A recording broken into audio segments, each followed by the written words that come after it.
नमस्कार मंडळी, सह्याद्री भटकंतीमध्ये तुमचं पुन्हा एकदा स्वागत आहे। आज आपण सह्याद्रीच्या कुशीत दडलेल्या एक अद्भुत वास्तूकडे प्रवास करतो। बारामोट्याची विहीर, लिंबगाव।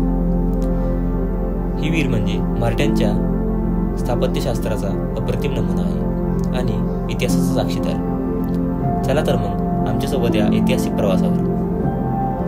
आजचा आमचा प्रवास सुरू होतो शिरवळहून। सह्याद्रीचे हे घाट रस्ते नेहमीच रोमांचक असतात।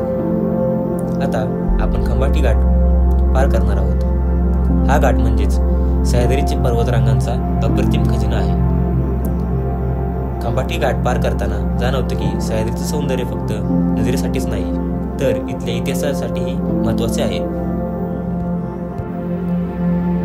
राष्ट्रीय महामार्ग क्रमांक 4 वरून सातारेकडे येताना साधारण 12 किलोमीटरवर लिंबगाव फाटा लागतो।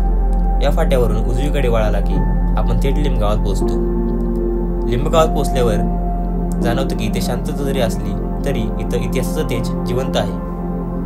मंडळी, ही आहे बारामोट्याची विहीर। सुमारे 300 वर्षापूर्वी म्हणजेच 1719 ते 1724 दरम्यान वीरूबाई भोसले यांनी ही विहीर बांधली होती। शाहू महाराजांच्या कारागिर्दीत तयार झालेली ही विहीर मराठ्यांच्या स्थापत्य कलेचा उत्कृष्ट नमुना आहे। विहिरीचा व्यास 50 फूट आणि खोली तब्बल 110 फूट आहे। ही विहीर शिवलिंग आकृतीत असून जमिनीखाली महालात आहे।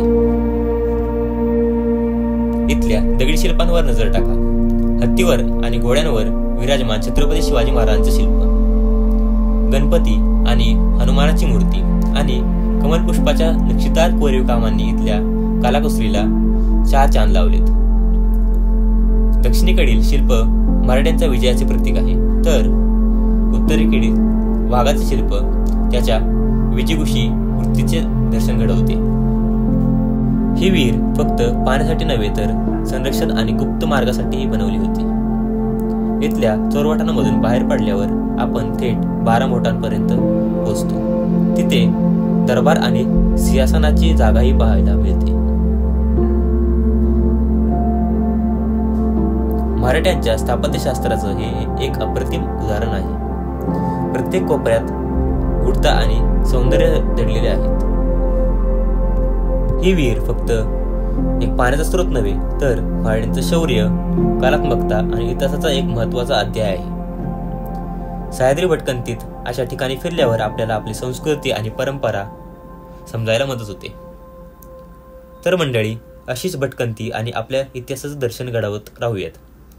पुढच्या भागात भेटूया एका नवीन ठिकाणी। तोपर्यंत सह्याद्रीच्या सावलीत मनमुराद भटकंती करा।